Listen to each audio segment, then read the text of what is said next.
Hello, MavMind Collective, and welcome to another episode of the HypnoSales Show. Today, we're going to be talking about how to easily influence with ambiguities.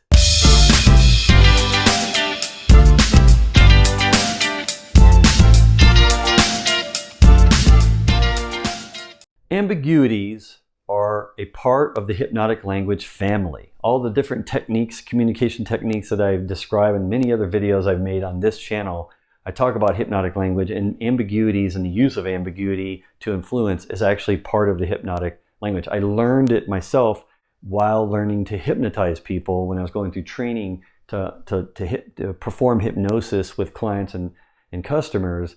I learned about this ambiguity. Ambiguity is a very powerful mechanism in the subconscious that we can use in order to take one assumed, let someone assume a certain meaning, but then we reveal a meaning that's different later, and then they connect and they associate it together without them really even knowing that they're doing it. Or once we provide that meaning, they have to retrofit it back into what they thought the meaning was previously, and they have to now reconcile and create the congruency in the communication after the fact. So, and the reason why we're doing this is because in our brain there's this mechanism called a TDS, or a transderivational search. And this is a natural phenomena that all of us go through when we learn to speak a language and learn about sentence structure, and we learn to listen to people and listening to the sentence structure to understand what they mean with the technical words that they're using. So as they're using these technical words and they're putting words together, and at the beginning of the sentence, as we listen to the beginning words, we start to do a lot more transderivational searches at a split second in our subconscious. This is happening so fast, but it's like we're figuring it out and trying to search our database of other sentences we've ever heard before to try to figure out what, if this sentence matches what we've heard before, some new thing, it's a new meaning. And if it matches something, we bring it back up and we go, okay, I understand, I follow, until we get to the end of the sentence. And usually then at the end of the sentence, now we've done all of our TDS processes and we figured out, oh, okay, now I know what they mean. Okay, this is happening so fast, and we're doing this all the time. It's part of natural language communication between two or more people.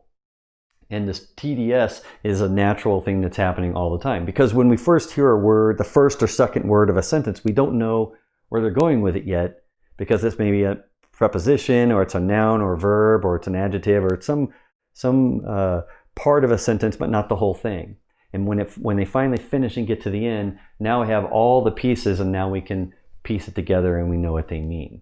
Now, the way that you can take advantage of this is by breaking that pattern. So I talk about breaking the pattern in other videos, and that's why this works, is because if I start to pick up on the pattern and then suddenly it goes a different direction, now I'm not sure what the meaning is anymore. I'm not sure what to make of it, and now I'm waiting for someone to provide that meaning for me. And when you provide that meaning for me, then I can now find resolution, because my TDS process has been broken and I can't find a similar sentence structure or similar words connected like that. And I'm waiting for you to tell me. And if you don't, I'm going to be frustrated with you, or I'm not going to know what to do. And I might even delete or dismiss the sentence altogether because it just doesn't make any sense. I'll just throw it away.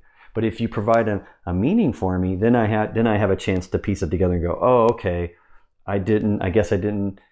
Your subconscious is saying this, right? I didn't have a meaning for that because of the way that you told me the structure, but now you've told me, now I've connected. Okay, that makes sense. And as long as it's reasonable, makes sense, it'll connect it and it'll store it in its database for next time, for the next TDS that it goes through, if it ever gets that sentence again at another time.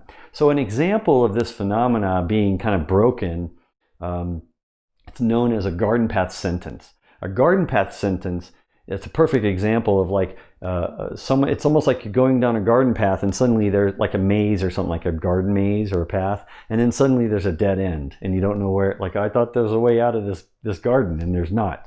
And then you find out that it's a dead end. There's some other meaning and it's not what you thought. So that's why they call it a garden path sentence. And an example of a garden path sentence would be something like this. The brown fox was running through the woods and it jumped over the fence was in my way and I couldn't get around it. So you thought I was talking about the brown fox, and suddenly I'm talking about how I can't get around this fence, right? That's because right in the middle of that sentence, I switched the meaning to be something else. And it's almost like you had to throw away the first part, even though the first part, it seemed like it was going to be about the brown fox, because that's the subject, that's the noun I was talking about, until I got to the fence. And then I said, the fence is in my way, I can't get around it. Suddenly I made it about me and the fence being in my way. So that's a garden path sentence. And that's a good example of how our brains, when we're listening to that, how suddenly an interruption like that can kind of throw us off and we're not sure what to do with it. So if you use this ambiguity idea and this transderivational search to your advantage, you can actually work with customers and influence them by talking to them in such a way that you create this ambiguity on purpose, intentionally, in order to get them to come along with you on a certain meaning, and then you provide more details as you go along. And the steps here are, you leave it out, and it, I have it in double quotes. It means that's the thing you want them to really remember and think about, but you leave that part out, okay? Then you define what the benefits of that it is, whatever that it is. You define the benefits, or the thing that's going to be beneficial to them, and then you add it back in at the end, or then they can piece it together. So I'm ambiguous at first by leaving it out, and I let them do a transderivational search to figure out what it is. What is the it that I'm talking about? What's the noun, the subject I'm talking about?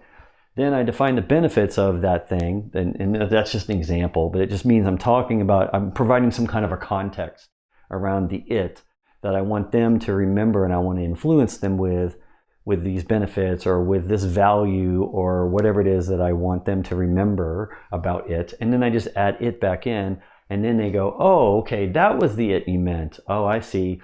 And then even if they don't agree, they now have the benefits first, and then the definition of putting the it back in, what I really mean back in. Now they've got to reconcile that.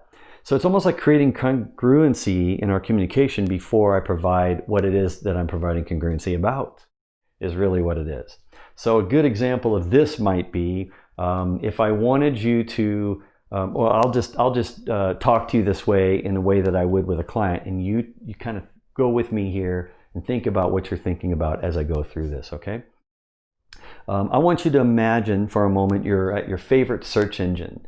You're at the web page, your favorite search engine, and you're typing in some search terms, and you're getting back results, but they're not the best results. They're not as on target as you'd like them to be. I'm not sure if you're aware, but there is a way you can actually make your search results come back in a much more robust way, much more detailed, much more defined. You can get the exact type of results you want from the search engine as you use these different features, like putting a plus sign in front of a word or two and a minus sign in front of a word or two. If you want to explicitly add or subtract in a word from your Google search, so as you're using Google, the searches will come back more exact if you use the plus and the minus in that search engine.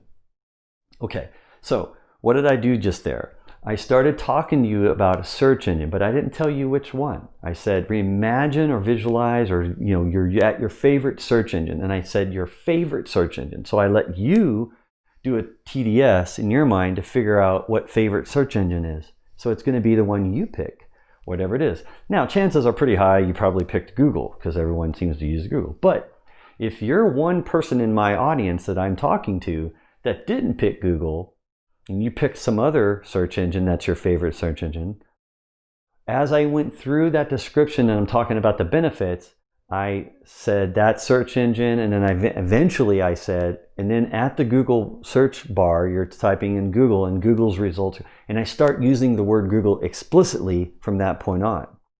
So I'm implying, with the ambiguity at the beginning, I'm implying it could be your favorite search engine, whatever it is. It's very vague. But as I go along and describe the benefits, I start adding the it back in, which is Google. And I start referring to Google explicitly, to where now you're putting Google in there and piecing it together. So if you're already thinking about Google, you didn't even notice that I was doing that. But if you had picked another search engine, suddenly I'm creating this congruency, and then I put in Google back in, you're going to notice it and go, oh, he's talking about Google. Oh, okay. And then you'll just switch over, because you want to keep following along with me with the congruent communication, you want to follow along with me. So to stay with me, you have to replace whatever your favorite search engine was with Google now. Okay, so did you get that? You replace whatever your favorite search engine was. If it wasn't Google, it was whatever your favorite search engine that you picked. Suddenly you have to replace it with Google because you need to follow along with my communication. So that's what you're going to do. And suddenly now Google is now in your subconscious associated with your favorite search engine. I've now influenced you to think that Google is your favorite search engine. Even though consciously you don't, subconsciously that's the connection it's making. Okay? So I start out vague, start to define the benefits, then I add it back in as I go along. And you can do this instead of Google, you can use it with your product or service. You can do it with whatever next steps you want to take. Like for example, let's say someone wants to see a demo and you don't want to do a demo as a next step. You want to avoid that and you want to do something different. So let's say you might say, you know, it's interesting that you're asking for and requesting a demo next as a next step. I have found another step that I do with a lot of other customers more often than that first. There's this other step that we do that's much more beneficial.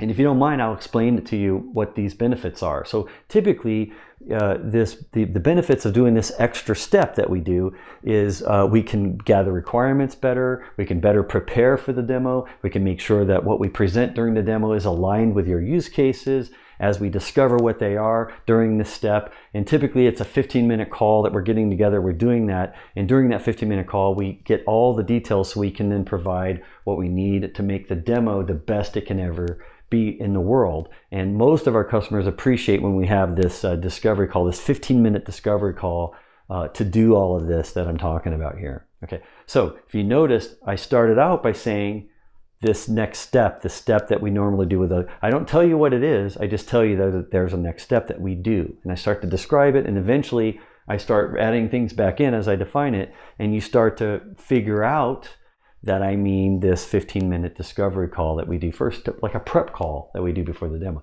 Now you have to follow along, and in order to be congruent, you're more likely to agree that this should be what we should do next because it's sort of become your idea.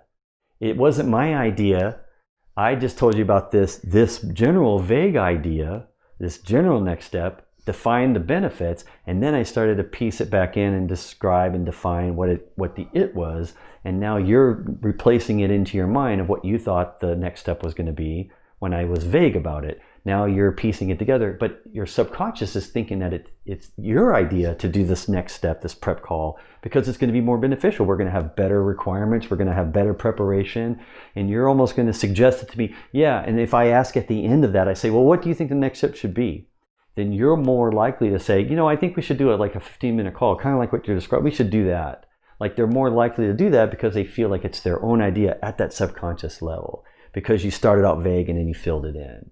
So that's how the mechanism works, and that's why it's a hypnotic thing. It's using the hypnotic mechanism, this TDS, that we use all day long anyway. You're just making it more prevalent for your customer or your prospect, and you make it their idea, and then they can come along. Now, of course, if they don't agree at all and they want to resist, they can. They can say, no, I don't want to do any of that, if they already know and have an idea of what they want to do.